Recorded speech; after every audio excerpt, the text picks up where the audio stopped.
أعلنت قوات الاحتلال الصهيوني أن طائرتها قامت بقصف مواقع داخل قطاع غزة في خرق واضح للهدنة الموقعة بين قوات الاحتلال وفصائل المقاومة الفلسطينية المبرمة في القاهرة في أغسطس الماضي وبرعاية مصرية. قوات الاحتلال زعمت أن هذه الضربة استهدفت قاعدة تدريب لحركة المقاومة الإسلامية حماس، وأنها جاءت ردا على صاروخ أطلق باتجاه قاعدة أشكول العسكرية، والذي تقول قوة الاحتلال أن حماس كانت وراء إطلاق الصاروخ. الاستهداف الإسرائيلي الليلة الماضية لأحد المواقع في غزة هو تصعيد خطير، وحركة حماس تحذر الاحتلال الإسرائيلي من تكرار مثل هذه الحماقات وتدعو المجتمع الدولي إلى تحمل مسؤولياته. حركة حماس بدورها لم تعلن مسؤوليتها عن الصاروخ، وأعلن سامي أبو زهري المتحدث باسم الحركة أن هذا يعد خرقا للهدنة، مطالبا السلطات الدولية بإيقاف الاعتداءات الصهيونية المتكررة على القطاع، في مشهد يراه المراقبون مخالفا لمواقف الحركة من هذه الاعتداءات. وفي ظل استمرار غلق معبر رفح الحدودي وعدم تنفيذ أي من شروط الهدنة التي فرضتها المقاومة بعد انتصارها في الحرب الأخيرة، تكمن تساؤلات عدة. ما مدى التزام الاحتلال الصهيوني بالشروط التي وضعتها المقاومة؟ وهل كانت استجابة الاحتلال لهذه الشروط مجرد مشهد عبثي لإيقاف انتصار المقاومة، أم أنها فرصة ليلتقط الصهاينة أنفاسهم ليعاودوا الكرة مرة أخرى؟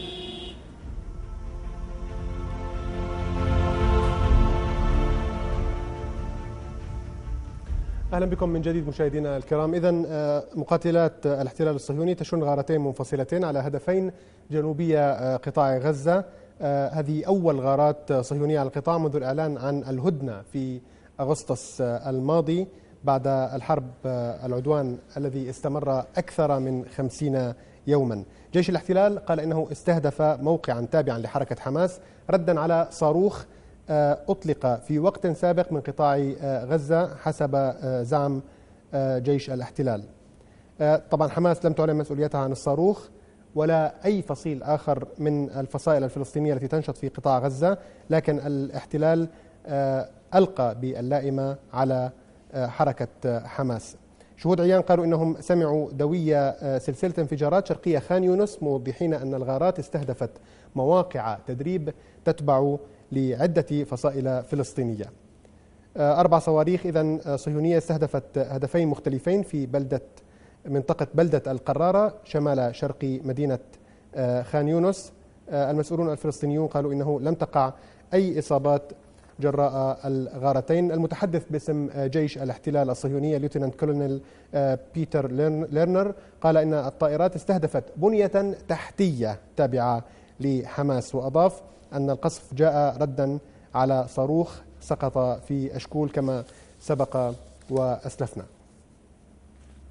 المتحدث باسم حركة المقاومة الإسلامية حماس سامي أبو زهري قال إن غارات الاحتلال على مواقع المقاومة جنوب قطاع غزة فجر اليوم السبت هي تصعيد خطير، وحذر الاحتلال الصهيوني من تكرار ما سماه الحماقات، داعيا المجتمع الدولي إلى تحمل مسؤولياته تجاه العدوان الصهيوني.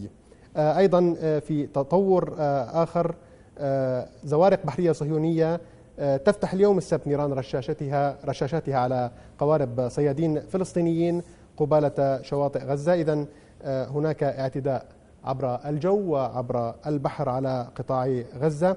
للتعليق على هذا الموضوع ينضم إلينا عبر الهاتف دكتور ناجي شراب، أستاذ العلاقات السياسية بجامعة الأزهر. دكتور ناجي، السلام عليكم ورحمة الله.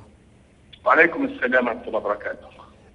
الكيان الصهيوني يزعم أن هناك صاروخا أطلق من قطاع غزة. حماس لم تتبنى، لم يخرج أي فصيل من الفصائل التي تنشط في قطاع غزة لتبني إطلاق هذا الصاروخ، ورغم ذلك يقوم الطيران الصهيوني بقصف مواقع في قطاع غزة. ما هي الفائدة التي قد يتحصل عليها الصهاينة من خرق الهدنة التي سرت منذ انتهاء العدوان الأخير في أغسطس الماضي؟ أنا أعتقد دعنا نضع النقاط على الحروف بشكل مناسب. تفضل. أو أكثر صحة. أولا أنا لا أعتقد أنه توجد هدنة بالمعنى الدقيق للكلمة تحكم علاقة غزة بإسرائيل بعد الحرب. هناك هدنة شفهية قد يكون يبدو ذلك، لكن هدنة شفهية لا تلزم أي طرف من الأطراف، لا تلزم إسرائيل بشكل خاص، لأنه المفاوضات غير المباشرة مع إسرائيل بعد الحرب توقفت وما زالت متوقفة، وبالتالي هي هدنة ضمنية، يعني اتفاق ضمني على أنه الطرفين المقاومة الفلسطينية وحماس على وجه الخصوص وإسرائيل يعني وصلتا إلى قناعة أنه الحرب ليست هي يعني في صالح أي منهما في هذا التوقيت. هذه النقطة الأولى. النقطة الثانية، أساس العلاقة بين إسرائيل وغزة علاقة حرب، نعم، وليست أي شيء آخر، وبالتالي هذا التصعيد، هذه رسالة تصعيدية خطيرة في هذه المرحلة. إسرائيل وكما تعلم مقبل على انتخابات بعد 3 أشهر. نعم. هناك مباراة بين القوى اليمنية المتشددة. غزة أنا أعتقد سوف تكون أحد ساحات هذه الحملة الانتخابية وإبراز قوة اليمين، وخصوصا نتنياهو الذي يسعى إلى ولاية رابعة. وأيضا هي رسالة إلى حركة حماس، أنه في النهاية إسرائيل تعتبر حركة حماس هي الحركة الأكثر تأثيرا، وهي الحركة المسؤولة عن قطاع غزة، حتى تقوم بدور أكبر في السيطرة على طيب بداية المناطق الحدودية. دكتور ناجي شراب، بداية يعني هل يمكن الربط بين ما حصل من ادعاء إطلاق صاروخ والرد على هذا الادعاء الذي لم يثبت أصلا، وبين رفع اسم حماس من قائمة الإرهاب بحكم المحكمة الأوروبية العليا؟ هل هناك ربط؟ الحادثتين تأتيان في أعقاب بعضهما البعض. طبعا أكيد.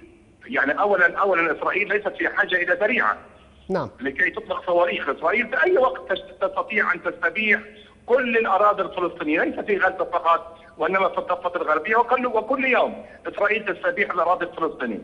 وبالتالي إسرائيل ليست في ذريعة. يعني هذا. ثانيا، مسألة إطلاق صاروخ ونفي كل الفصائل عن إطلاق هذا الصاروخ لا يعطي إسرائيل يعني هذا المبرر لتقوم بعملية ضرب. وبالتالي يعني ضربة جوية لأول مرة بعد الحرب، وكان المستهدف فيها مواقع لحركة حماس، وبالتالي هي تحاول أن تجر حركة حماس إلى مواجهة عسكرية أوسع وأشمل.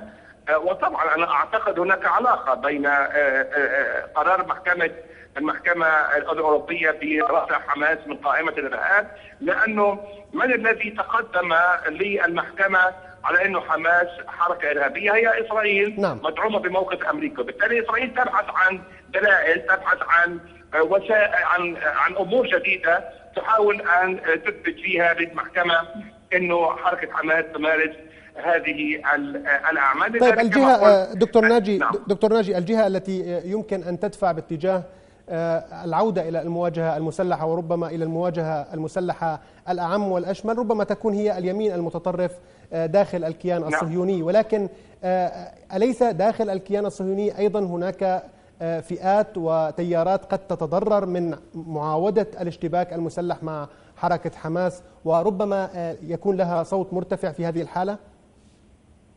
شوف، هو يعني اولا الظروف الاقليميه والدوليه والفلسطينيه الداخليه يعني لا تسمح انه نحن هنا في غزه وحركه المقاومه، يعني انا اعتقد اكثر عقلانيه انه يمكن ان نتجه الى خيار الحرب. غزه ما زالت مدمره، الفقر، البطاله، الحصار معابر مغلقه، فكيف يمكن لنا ان نقوم بالعوده الى هذه الحرب؟ وبالتالي هنا علينا أن نؤكد هذه الحقيقة، أنه ليس من مصلحة الفلسطينيين ولا حتى من مصلحة المقاومة أن نعود إلى هذا الخيار بأي شكل من الأشكال. أنا أتكلم دكتور ناجي، أنا أتكلم عن داخل الكيان الصهيوني. نعم. يعني ألا يوجد من سيتضرر؟ سؤالك. نعم. هو إسرائيل الآن هي التي لها مصلحة في جر المنطقة إلى حرب جديدة. نعم. جر غزة إلى حرب جديدة، وهي تستهدف أساسا حركة حماس.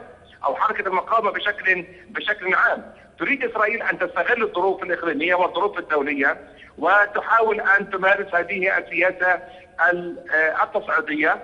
نعم. السؤال المهم، هل أن إسرائيل يمكن أن تذهب بهذه السياسة التصعيدية إلى حد الحرب الشاملة أو القيام بعملية عسكرية أوسع وأشمل؟ هذا احتمال قائم. أنا كما قلت لك في بداية الحديث، إسرائيل الآن في مرحلة انتخابات، ودائما جرت العادة الانتخابات تكون مصحوبة بأعمال عسكرية تقوم بها إسرائيل. نعم، لتحقيق مكاسب على الأرض. نعم. طيب يعني هل يمكن هناك الجبهة اللبنانية وحزب الله وغزة. طيب دكتور ناجي، هل يمكن اعتبار الموقف الذي وصفه موقف حماس الذي وصفه البعض بالموقف الرخو أو الموقف دون المستوى في سياق تجنب حركة حماس لخوض صراع جديد مع الكيان الصهيوني في الوقت الحاضر على الأقل؟ لا، هذا خيار عقلاني. خيار الحرب من أنا أعتقد هذا القرار وهذه سياسة عقلانية، وهذا الخيار عقلاني وليس دون الموقف. هو من يريد أن يجر غزة إلى حرب هو الذي يكون في موقف غير عقلاني. أنا قلت لك غزة مدمرة، غزة تعاني من حصار، تعاني من فقر اقتصادي. الحرب تحتاج إلى مقومات، تحتاج إلى بيئة. أين البيئة الحاضنة لأي حرب قادمة على غزة عربيا وإقليميا ودوليا؟ وبالتالي هذا أعتقد خيار عقلاني أن نجنب غزة أي مواجهة عسكرية. لكن إذا إسرائيل جرت غزة إلى هذه المواجهة العسكرية وإلى هذه الحرب، فأعتقد هنا خيارات المقاومة وحساباتها سوف تختلف. لكن نحن الآن أمام وضع يعني قطاع غزة في وضع يعني لا يحسد عليه. من جهة كل ما تم الاتفاق عليه في الهدنة التي وقعت في آب أغسطس الماضي تقريبا لم ينفذ شيء منه، لا إعادة إعمار ولا فتح ميناء ولا فتح مطار. نعم. ومن جهة أخرى لم يتم الاتفاق على شيء. أنا أعتقد لم يتم الاتفاق على شيء إلا على وقت الحرب. هناك بنود وافقت حماس بموجبها على وقف إطلاق الصواريخ. هو أنا أعتقد في رأيي الشخصي لم يتم الاتفاق على شيء. هو الذي تم الاتفاق عليه جدول مؤتمر الإعمار يستوجب عدم العودة إلى خيار الحرب، لأن لا يعقل إنه أن يكون هناك إعمار وهناك حرب. لكن المشكلة أيضا أين هو الإعمار؟ نعم، وهذا ما كنت أقصده من أن قطاع غزة الآن في موقف لا يحسد عليه. دعنا يعني نترك باقي البنود ونركز على إعادة الإعمار كما تحب. هذا الإعمار لم يتم حتى الآن، وفي نفس الوقت القطاع تحت تهديد العدوان الصهيوني في كل ساعة، في كل يوم. نعم، والآن أنت يعني لكي تتجنب الآن الإعمار والحرب لا يلتقيان. نعم. يعني هذه معادلة بسيطة، وبالتالي أنت عندما تذهب إلى إعمار غزة وإعادة البناء، هذا يفترض أنه أنا لا أفكر في خيار الحرب. عندما أعالج المشاكل الاقتصادية والأزمات الاقتصادية في غزة، هذا يعني أيضا أنا لا أفكر في خيار الحرب. لكن لو استمرت الأمور على ما هي عليه من تفاقم المشاكل الاقتصادية ومن عرقلة عمليات الإعمار، هذا يعتبر من بتفسير أو بآخر شكل من أشكال الحرب. إن أنت عندما تمارس حصارا على منطقة سكانية تقارب 60 مليون، منطقة مغلقة، الحصار بحد ذاته صورة من صور الحرب، غلق المعابر صورة. وبالتالي كل هذه المسائل أنا أعتقد في حاجة إلى مراجعة، بحاجة إلى دور دولي ودور عربي. طيب يا دكتور ناجي، يعني من الذي يملك أن يكبح جماح الصهاينة عن معاودة العدوان مرة أخرى وأخرى وأخرى تحت ذرائع متعددة؟ من الذي يملك أن يلزم الكيان الصهيوني بفتح المعابر وإيصال المواد اللازمة لإعادة الإعمار؟ من الذي يملك كل هذا؟ شوف، هذا سؤال بغاية الأهمية. من الناحية النظرية الذي يملك هذا الخيار هو الأمم المتحدة، مجلس الأمن، المجتمع الدولي، أمريكا، أوروبا. هذا من الناحية النظرية. لكن من الناحية الفعلية أمريكا الآن تحاول أن تجهز مشروع قرار مقدم إلى مجلس الأمن. وبالتالي هنا الأمور تختلف بالنسبة لتفكير المقاومة. يعني نحن هنا أو المقاومة لها أهداف سياسية، لأن المقاومة ليست غاية في حد ذاتها وليست هدفا في حد ذاته.